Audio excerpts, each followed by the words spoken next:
हे भगवान, आज तो कितना भयानक तूफान आया है। यदि इसी प्रकार बारिश होती रही तो मेरी तो सारी फसल नष्ट हो जाएगी। प्रकाश एक बहुत ही सच्चा और ईमानदार व्यक्ति था। वो अपने बूढ़े माता पिता के साथ इसी घर में रहता था। पूरी रात जोर जोर से बारिश और तूफान होता रहता है।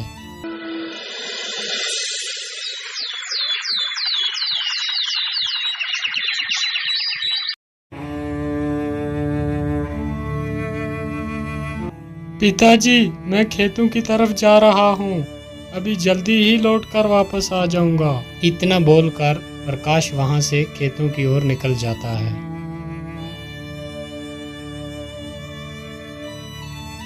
प्रकाश चलते चलते फिर अपने खेतों के पास पहुंच ही जाता है और वो क्या देखता है कि उसकी अपनी सारी फसल जो थी वो नष्ट हो चुकी है। हे भगवान, ये क्या हो गया? अब मैं क्या करूंगा? मेरी तो सारी फसल नष्ट हो चुकी है। अनाज कहाँ से लाऊंगा और अपने बूढ़े माता पिता को क्या खिलाऊंगा? बेचारा प्रकाश वहाँ पेड़ के नीचे बैठकर बहुत देर तक रोता रहता है। हे भगवान, मेरे परिवार का सहारा बस ये खेत ही था। आज वो भी नष्ट हो गया। अब मैं क्या करूंगा? अब तो यहाँ रहकर मैं अपने माता पिता का पेट नहीं भर पाऊंगा। मैं ऐसा करता हूँ, अपने बूढ़े माता पिता को साथ लेकर कहीं दूसरे गांव में चला जाता हूँ। इतना कहकर प्रकाश वहाँ से अपने घर की तरफ चल देता है।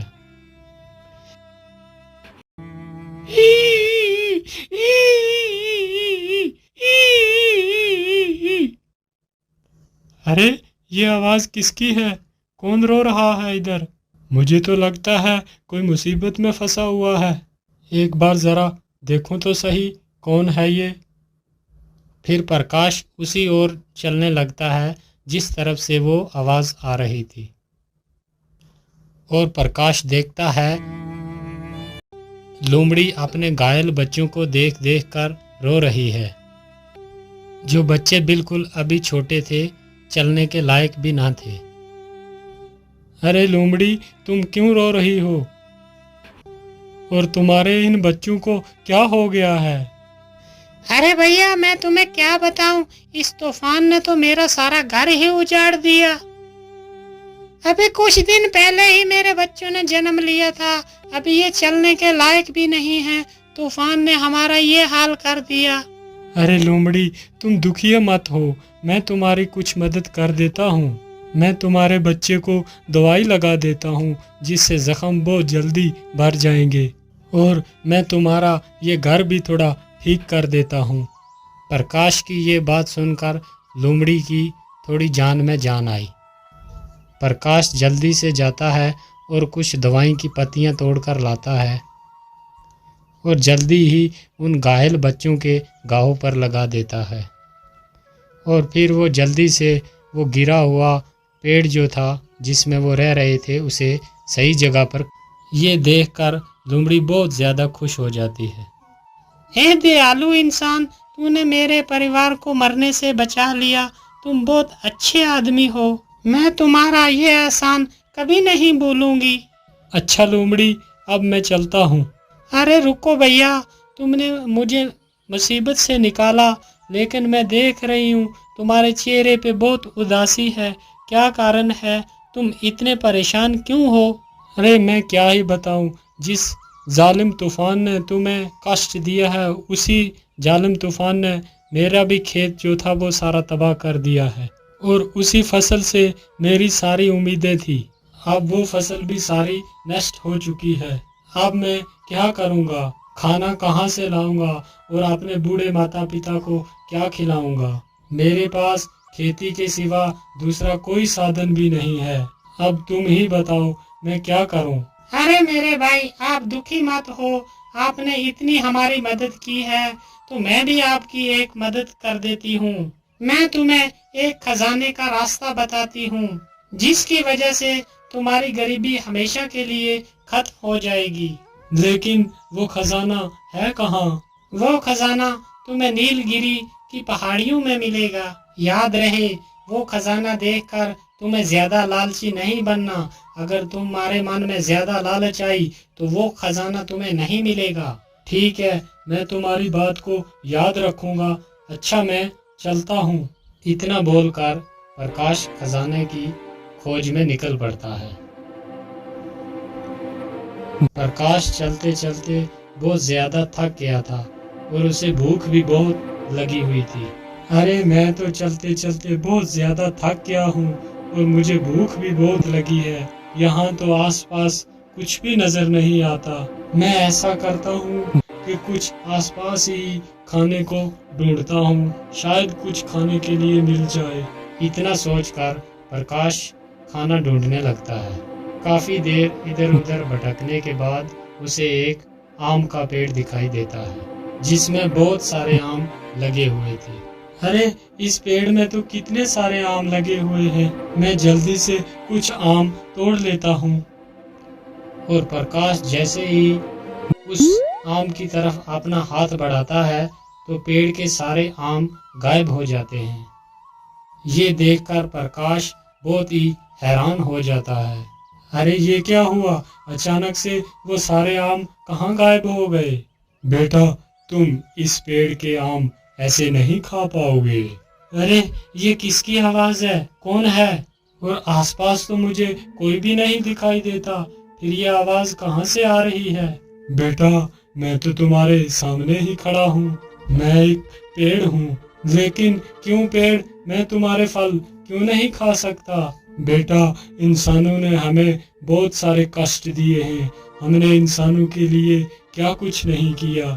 उन्हें आपने स्वादिष्ट फल खिलाए और हम खुद धूप और बारिश में तकलीफ उठाते रहे, लेकिन तुम इंसानों को अपनी छाया में बिठाया।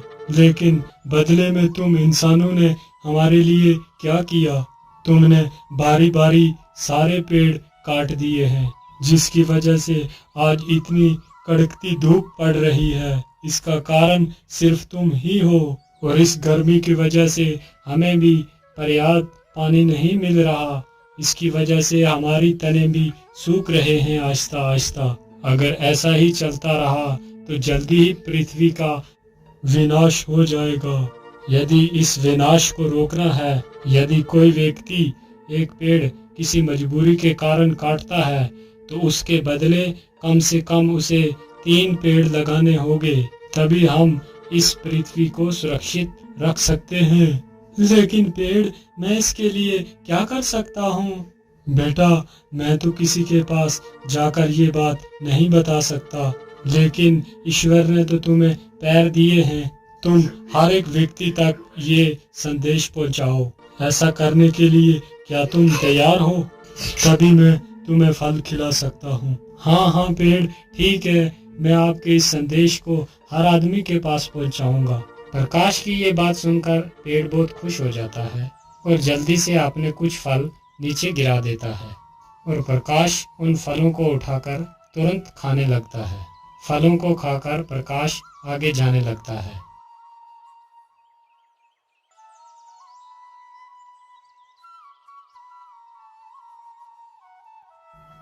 अरे बाप रे बाप, इतनी जोर की धूप पड़ रही है और इस धूप में चलना तो बहुत मुश्किल हो रहा है और मुझे बहुत सारी प्यास भी लगी है, लेकिन नदी तो पास में ही है। चलो थोड़ा सा पानी ही पी लेता हूँ।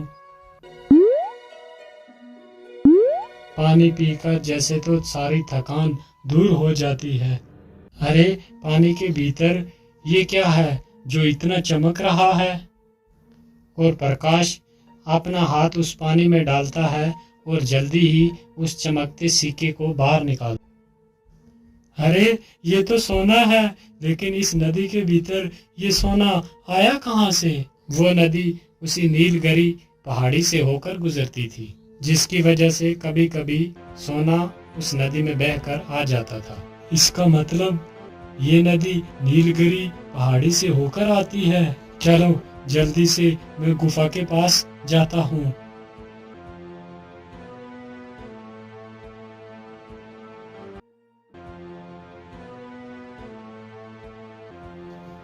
प्रकाश चलते चलते जल्दी ही नीलगिरी पहाड़ी के पास पहुंच जाता है। मैं इस गुफा के बीच तो आ गया, लेकिन खजाने का कुछ पता ही नहीं है कहाँ पर होगा। अरे ये क्या, एक पत्थर के नीचे से इतना सारा पानी कैसे आ रहा है? कहीं इस पत्थर के पीछे ही वो खजाना तो नहीं छुपा हुआ है।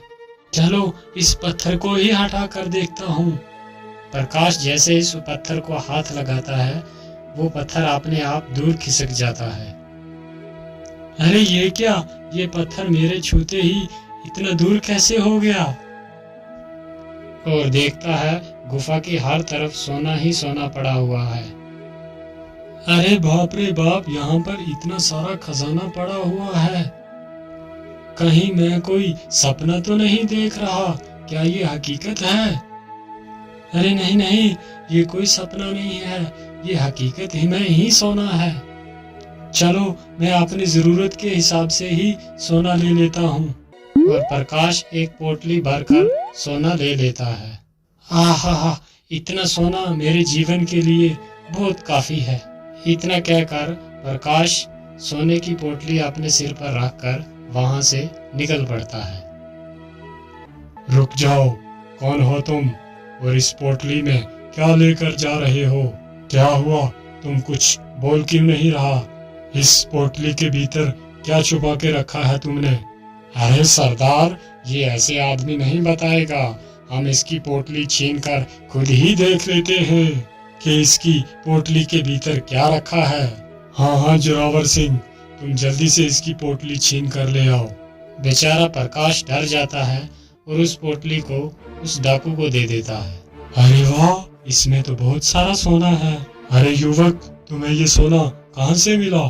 जल्दी से बताओ, वरना मारे जाओगे। भाई, ये सोना तो मुझे इसी गुफा से ही मिला है। वहाँ पर तो ढेर सारा सोना पड़ा है। मैंने अपनी जरूरत के हिसाब से थोड़ा ही सोना लिया है। क्या कहा? इतना सारा सोना? और जिस सोने को हम वर्षों से ढूंढ रहे हैं, और वो सोना तुम्हें मिल गया?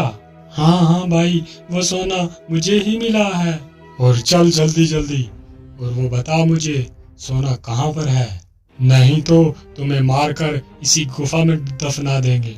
ठीक है भाई, अब मुझे कुछ मत करना, मैं आपको उसी गुफा के अंदर ले चलता हूँ। और जल्दी से जाकर उस बड़े पत्थर के पास रुक जाता है।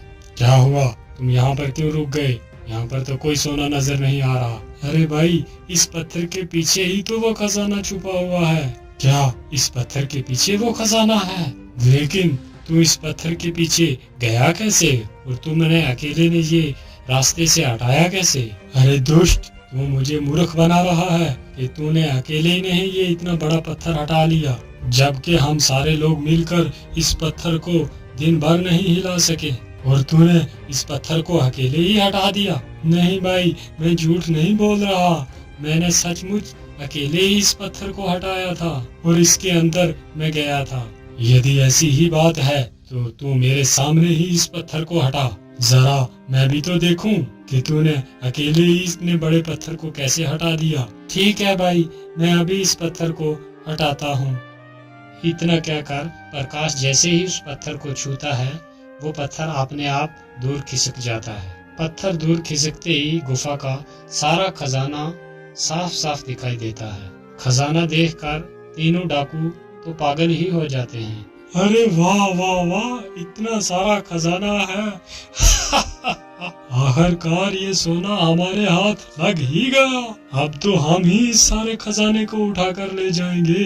डाकू के इतने बोलते ही गुफा का दरवाजा अपने आप बंद हो जाता है। तीनों दुष्ट डाकू उसी गुफा के अंदर फंस जाते हैं और प्रकाश अपनी उस सोने की पोटली को उठाता है और वहां से भाग जाता है। और वो डाकू तीन के तीन अंदर ही उस गुफा के दम घुट के मर गए।